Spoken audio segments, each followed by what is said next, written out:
Hi, thank you for tuning in to my Week 2 Power Rankings. So I'm giving you my personal Week 2 Power Rankings. Week 1, as you can see it up there, I had Webb, Tomac, AC, Roczen, Anderson, Osborne, Baggett, Brayton, Barcia, Stewart. So I've got some adjustments and changes from what I saw from Anaheim 1, and I'm going to go over them with you today. So, staying at number 1 on my list is going to be Cooper Webb. So, Cooper Webb finished third, podium. This gives you little stats of his race towards the end of the race and stuff. No picture or anything, but he's my current number 1. He'll stay at number 1 until, well, I don't know how long, but number 1, Cooper Webb.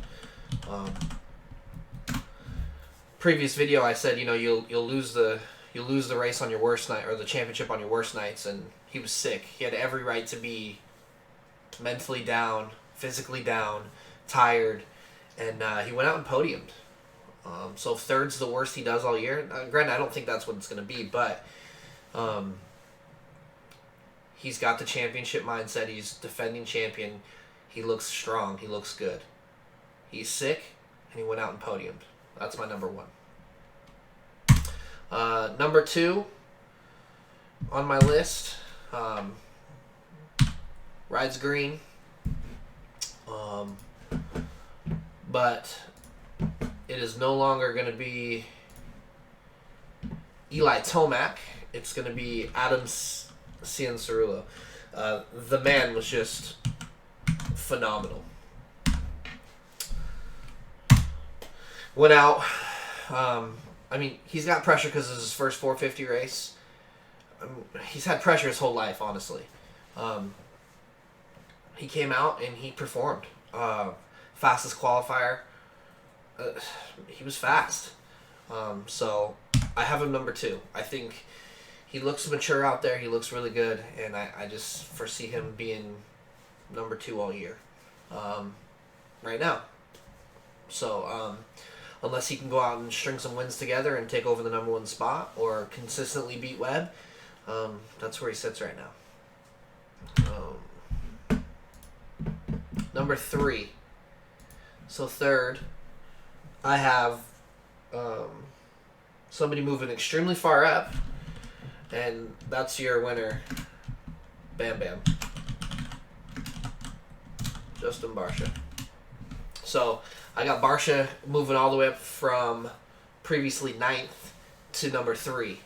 And there's a number of reasons for this. So I first was putting him in at 4, and then I looked into past Supercross, past motocross, past riders, him in general. Everybody's confidence-based. You look at his win last year in the rain, and I would say Barcia, he's a top 3 mud rider out of everybody there, right? I think Cooper Webb's a great mud rider, and I think Tomac's a great mud rider. Those would be the top 3, in my opinion, that I would put up for mud riders. And Barcia won in the mud.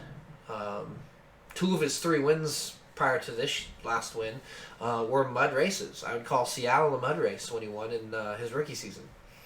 So definitely, every interview I've seen, he seems so confident, and he's loving his bike. He already came out and said his bike last year wasn't as good, so I moved Barcia to 3rd. I know that's a far cry from where he was in 9th, and that's because of off-season races. But you went out and won A1, and he's known for getting pretty good starts, and if he can get good starts and stay up front, he already is leading right now. He's got, a 3-point lead over Adam right now? So, only time will tell. But getting the win at A1 is huge, and he did it. So, that's my number 3. Number 4. My number 4 rider is going to be number 3, Eli Tomac. So I had a number 2 previously, and I'm going to drop him down to 4 here because, well, Barcia won, Adam finished 2nd, and Cooper's the defending champion, so he can't be ahead of those guys. They all beat him. But out of everybody that lines up on the gate, he's won the most races. So obviously he's going to come back and be strong and figure it out. So we're going to put him 4 for now. Yeah. I don't think... he may not finish 4th in the season, but the weak power card is just going to change. It's not all just based on what they did just this week. Number 5. Number 5, I have Jason Anderson. So, outside of Cooper Webb, Anderson looked like the best of the rest, if that makes sense. For the 4 that they call, title hopefuls, they call Tomac, Webb, Anderson, and Roczen all title hopefuls, right? So they're fighting for the title. They're the main guys. Anderson won the title in 18 and couldn't really defend in 19 because he got hurt. Tomac won a lot of races. AC's the rookie. Barcia wins Anaheim. Does good early. So we'll see. See if that continues. So I've got Anderson next. He beat Roczen and Tomac. He was 5th fastest, or he finished 5th. That's not why he's 5th, but that's where I put him. He put a charge on, and nobody else really put the charge on out of those riders, other than Webb. So, 6th, I have Blake Baggett. And I originally had Baggett lower. I had him at 7th, but I had him 7th last week, and he finished 4th, and he beat Tomac, Roczen, Anderson. And in fact, if you look at his history, he's never finished better than 12th, and, well, he just bested that by 8 positions. He's got a new outlook on life and with the kid and everything, so maybe he changed his riding style. Maybe he's changed the way he rides. Maybe something in there clicked, and now I don't know. But finishing 4th is huge. And so I do move him up 1 spot. But he's inconsistent, so we'll see if he can stay consistent this year, and if he can, hey, he'll move up in the rankings. Number 7, I have Ken Roczen. So I wasn't real happy on Ken. On my RM Fantasy SX, I had picked him to win.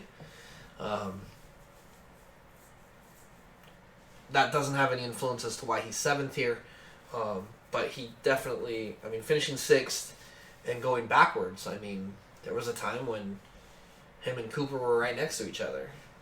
There was Baggett passed him, Webb passed him. I think Webb passed. I'm pretty sure Anderson, or not Anderson, sorry, but I know Anderson passed him. Baggett passed him. So I know he had problems getting around Brayton, but it is what it is. So I have Roczen 7th. Then 8th, moving up from 10th last week, I have Malcolm Stewart. So I put Malcolm here because he was back of the pack, and he worked his way up really well and got to the top 10. In fact, he caught Brayton, and Brayton was top 3 most of the race. So he, as you can see here, he was within 1 second at the finish line of Justin Brayton. So there's a chance he could have even been 8th. And at one point on the track, I think he was 19th. I can look that up, but I'm pretty sure he was. I did see him, and he scrolled through, and he was pretty bad. And you can watch my other video and see in the start, he was one of the last people to start. So it was a very good ride. coming back to the top 10. So I have him 8th. 9th, I have somebody that I had really high up before. I had him 6th, and that's Zach Osborne. Zacho was sick, so I do hold being sick against you a little bit, obviously. But he came out and finished 14th, so now it's a tough ride. I didn't get to watch too much of him because they weren't shown too much of him, so maybe he went down early and he worked his way up. I don't know. I didn't get a chance to really see it, like I said. But I put Zach 9th. It's dropped 3 spots because he finished 14th. But I do see him as being somebody who can go get podiums and potentially wins. So when he's healthy, I foresee that Osborne can do that. And then 10th, I have who I had 8th last time, and that's Justin Brayton. And I put him here. Mid-season, he's in mid-season form. He was riding really well on his way to a podium, and then I'm not sure what happened, but he started falling back. So, I mean, he had Cooper, Webb, Baggett, Anderson, Roczen, Tomac, all right there. I mean, those are heavy hitters, right? They're all guys that you would expect to go for wins and title chances.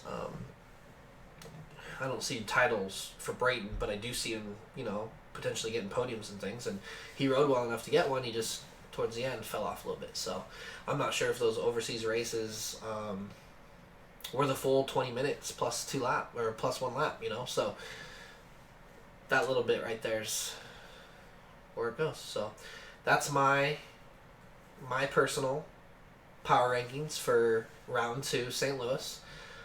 Hey Supercross fans, you like what you watched? Just comment, like it, subscribe to it. Tell me what you want to see. Thanks for showing up.